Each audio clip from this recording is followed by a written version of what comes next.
예, 여러분 반갑습니다. 김성윤입니다. 예, 학생들 또 한 주 잘 보내셨습니까? 예, 저도 한 주를 잘 보내고 있습니다.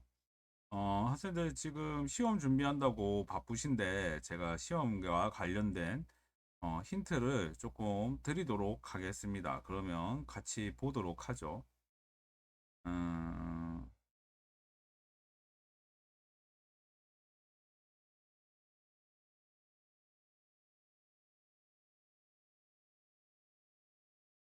자, 이제 문제를 좀 같이 볼게요. 근데 지금 화면을 조금 전환을 하도록 하겠습니다. 화면을 전환을 좀 하면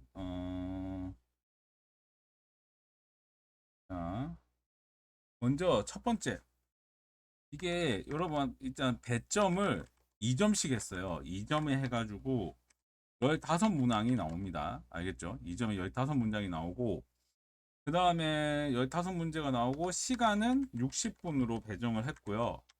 시험 범위는 1주부터 7주까지가 시험 범위입니다. 이렇게 이해를 하시면 될 것 같고 자, 그러면 좀 천천히 진행을 해보도록 할게요.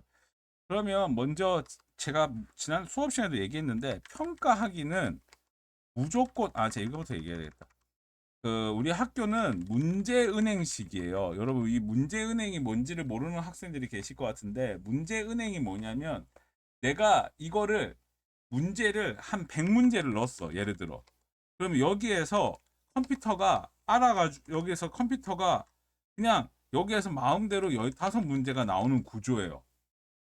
그러니까 한마디로 얘기하면 그 운이 좋은 사람은 많이 좋은 게 나올 수도 있고 운이 안 좋은 사람은 정말 상황이 임진왜란이 벌어질 수 있고 뭐 그런 내용이라고 보시면 될 것 같아요. 그래서 보시게 되면 먼저 1주차에 말씀을 드리면 1주차에서는 뭘 냈냐면은 그 문화의 정의 요거에 대해서 이제 물어보는 문제. 그 다음에 문화유산에 대해서 그다음에 문화유산에 대한 질문, 그 다음에 분류, 이런 거에 대해서 물어봤고, 그 다음에 또 뭐가 있냐면은 한국의 문화, 요거 하고, 그 다음에 세계 문화 유산 중 이제 한국에 등재된 유산들 있죠. 이거를 찾아내는 문제를 제가 냈습니다. 그 다음에 2주차를 좀 보면, 2주차에서는 이제 2주차에서는 여러분 그 고구려, 발해, 그 다음에 동북공정 요런 내용이 이제 주였잖아요. 그죠? 그래서 고구려의 그러니까 내가 뭐 여기서 내가 다 가르쳐 준다 해도 뭐가 나오는지 몰라.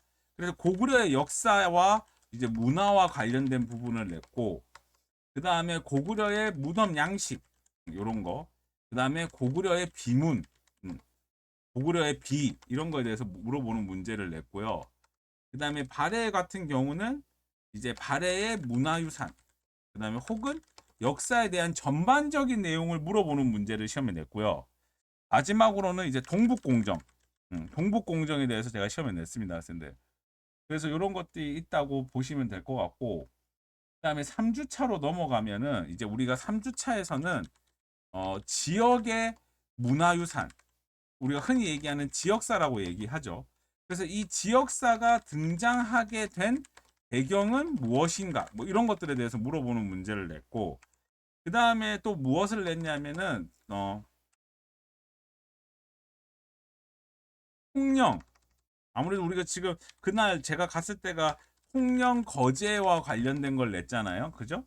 그런 거와 관련된 거에 대한 또 냈던 것 같아요. 그래서 통영 거제에 대한 전반적인 내용, 이런 것들에 대해서 제가 냈던 것 같습니다. 그 다음에 넘어가서 4주차로 좀 넘어가서 보면 4주차는 이제 4주차는 제가 무슨 내용인지가 정확하게 기억이 안 나는데 진주, 마산, 창원, 진해 요 일대 문화유산에 대해서 물어보는 문제를 냈던 것 같아요. 그런데 이제 여러분들이 아마 좀 어려워할 것 같은 게 뭐냐면 특히 마산의 경우 아무래도 민주화 운동을 빼먹을 수가 없잖아요. 그죠? 4.19, 3.15 부정선거하고 다음에 3.15 시위하고, 그 다음에 4.19 혁명에 대해서 물어보는 문제가 이제 제가 시험에 냈습니다. 알겠죠? 요거 반드시 시험을 보셔야 되고, 그 다음에 뭐 문화유산에 대해서 전반적인 물어보는 문제를 많이 냈습니다. 그 다음에 또 요거 하나 냈던 것 같은데, 제가 뭐를 설명하면서 이게 나왔는지 모르겠지만, 일제 강점기의 통치 방법, 그래서 무단 통치기, 문화 통치기, 뭐 민족 말살기 때는 이제 뭐 어떤 것들이 있었나 이런 것들을 이제 물어보는 문제.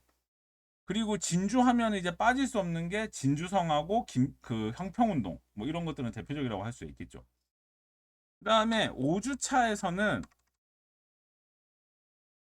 이게 제가 이거 촬영한 지가 오래돼가지고 기억이 잘 안 나는데 5주차는 경주의 문화유산에 대해서 이제 설명하는 문제를 냈어요. 그러다 보니까 이 신라 왕들의 업적을 물어보는 문제를 제가 하나 냈던 것 같아요. 그리고 하나를 얘기하면 화랑도 낸 것 같고 대릉원에 관련돼서 하나 낸 것 같고 대릉원 하면은 이제 여러분 그 천마총을 빼먹을 수가 없죠. 뭐 그런 것들 이런 것들을 한번 보시면 될 것 같고 하여튼 경주는 경주 문화유산의 전반적인 내용을 물어보는 문제를 제가 시험에 많이 냈습니다. 그러다 보니까 5주차하고 6주차 시험 문제가 가장 많은 것 같아요. 제가 볼 때는. 제 생각은 그렇습니다. 그리고 이것도 뭐 경주의 문화유산에 대해서 이제 물어보는 문제 이런 거 많이 냈겠죠. 그리고 문제를 풀 때 학생들 요것도 하나 얘기해 드려야 될 것 같은데 이미지를 좀 잘 보세요. 이미지. 음, 이미지. 요거를 반드시 그러니까 시험 문제에 그림이 나오면 사진이 나오면 이건 뭐다 이건 뭐다 이렇게 볼 수 있도록 여러분들 하시는 게 좀 중요한 것 같고 그 다음에 좀 넘어가서 보면 근데 거의 전반적으로 다 내가지고 뭘 특정하게 뭘 냈다 이렇게 얘기하기가 좀 그래.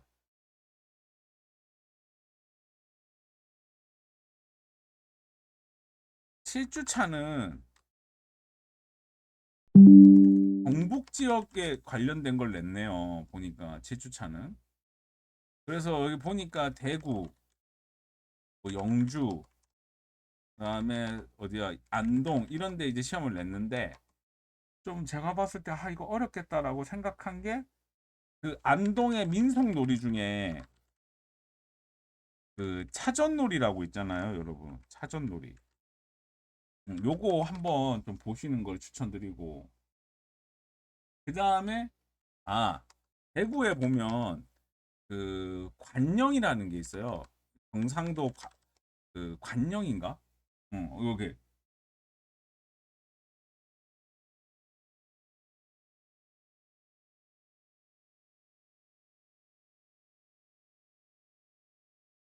음.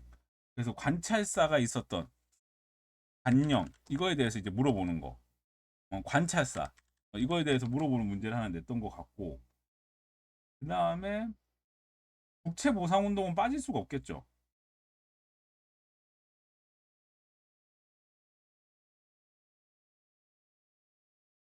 음. 안동하면 유명한 인물도 있잖아요. 이황, 유성룡 이런 거에 대해서 이제 질문을 냈던 것 같습니다. 이거를 이렇게 한번 확인해 주시면 감사하겠다라고 말씀을 드리면서 좀 종료를 하겠습니다. 별로 뭐 얘기할 게 없어요. 학생들 다 이렇게 잘 보시면 될 것 같고 부석사도 시험을 냈고 뭐 이렇게 보시면 될 것 같습니다. 당연히 영주하고 이런 데는 이제 서원이 아무래도 중요하겠죠. 그런 것들에 대해서 냈다라고 말씀을 드리면서 종료를 하도록 하겠습니다. 여러분 수고하셨습니다.